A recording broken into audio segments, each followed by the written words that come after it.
एक गांव में एक बूढ़ा अपने परिवार के साथ रहता था। उसके परिवार में उसकी पत्नी और उसके जवान बेटा बहू थे।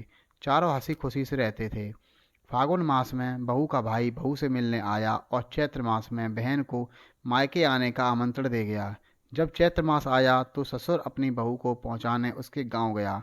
बहू के मायके वालों ने ससुर का भी आतिथ्य सत्कार करते हुए कई दिन तक रोक लिया। इस बीच ससुर के गांव में महामारी फैली और पूरा गांव काल कवलित हो गया। एक भी व्यक्ति जीवित न बचा। जब ससुर और बहू अपने गांव लौटे तो वहां का दृश्य देखकर वो रो पड़े। ससुर अपनी पत्नी गवा बैठा था और बहू ने अपना पति खो दिया था। जैसे तैसे अपने मन को ठाठस बांधकर दोनों जीवन यापन करने लगे। बहू, मैं तो ठहरा बूढ़ा इंसान, तुमसे पहले मैं इस दुनिया से चला जाऊंगा, फिर तुम अकेली कैसे जीवन चलाओगी? अतः अच्छा यही होगा कि तुम किसी के साथ दूसरा विवाह कर लो और अपना घर बसाकर एक सुरक्षित जीवन जियो। ससुर ने एक दिन बहू से कहा, ससुर जी, मैं भी चाहती हूँ कि मैं विवाह कर लूँ, किंतु मैं आपके साथ विवाह करना चाहती हूँ। बहू ने कहा, तुम्हारी मति मारी गई है क्या? ये क्या कि बक रही हो? ससुर ने बिगड़कर कहा, नहीं, मैं सोच समझकर कह रही हूँ। आप ही सोचिए कि इस गांव के आप ही एक व्यक्ति बचे हैं। मैं तो यहाँ की बहू हूँ। आपके वंश से यह गांव फिर से बच सकता है और बहू होने के कारण मेरा भी यही दायित्व है कि मैं अपने पति और ससुर के गांव को फिर से बसाऊं। यह सब तभी संभव है जब मैं और आप एक दूसरे से विवाह कर लें। बहू ने ससुर को समझाया।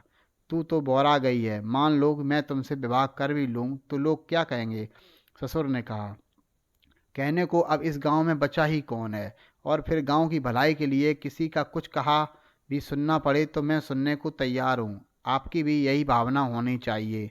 बहू ने कहा, ठीक है, इस गांव में कोई नहीं बचा, लेकिन आसपास के गांव में तो सब बचे हैं। वे क्या कहेंगे? तेरे मायके वाले क्या कहेंगे? ससुर ने कहा, आसपास के गांव वालों को इतनी फुर्सत नहीं कि वे हमें कुछ कहें, और रहा मेरे प्रश्न मेरे मायके वालों का, तो वे मेरे निर्णय पर गर्व करेंगे। बहू अपने निश्चय पर अटल थी। अच्छा, ये सब छोड़, चल भोजन परोस दे, मुझे अभी दूसरे गांव जाना है। ससुर ने बात टालते हुए कहा और हाथ धोकर भोजन करने बैठ गया। बहू समझ गई कि ससुर के मन में यदि कोई हिचक है तो वह लोगों के कहने सुनने की। इसलिए उसने ससुर के मन से यह हिचक निकालने की ठानी। जब ससुर दूसरे गांव जाने को निकला तो बहू ने अपनी उसकी पीठ की ओर कोट पर अपने लहंगे का टल्ला टांग दिया। ससुर को पता ही नहीं चला। शाम को ससुर घर लौटा तो बहू ने देखा कि टल्ला उसकी पीठ पर टंगा हुआ है। आपको किसी ने कुछ कहा? बहू ने ससुर से पूछा। नहीं। आप पर कोई हंसा? नहीं। आपको किसी ने ताना मारा? नहीं। यह सब तुम क्यों पूछ रही हो? ससुर ने चकित होकर पूछा। तनिक अपना कोट उतारिए। ससुर ने कोट उतार दिया। बहू ने कोट पर टंगा हुआ टल्ला दिखाते हुए कहा, देखिए, मैंने आपके कोट पर यह टांग दिया था।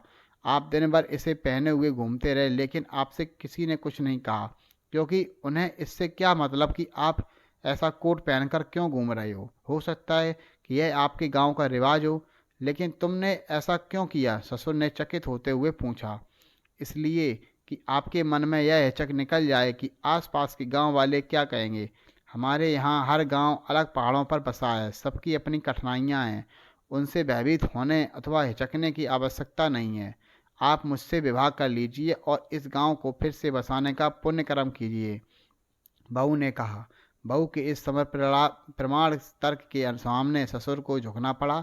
उसने अपनी बहू के साथ विवाह कर लिया। कुछ समय बाद उनकी संतानें हुईं, फिर संतानों की संतानें हुईं, फिर उन संतानों की संतानें हुईं, फिर उन संतानों की संतानों की संतानें हुईं। इस प्रकार कालांतर वह उजाड़ सूना गांव बड़ा आबादी वाले गांव में बदल गया, जिसका आरंभ ससुर बहू के जोड़े से हुआ था। दोस्तों, आज की कहानी आपको कैसी लगी? कमेंट्स बॉक्स में ज़रूर बताएं, और ऐसी ही हेल्पफुल और वीडियो के लिए, मोटिवेशनल कहानी के लिए चैनल को लाइक करें, शेयर करें, और अगर आप हमारे चैनल पर पहली बार आए हैं तो प्लीज़ चैनल को सब्सक्राइब जरूर करें।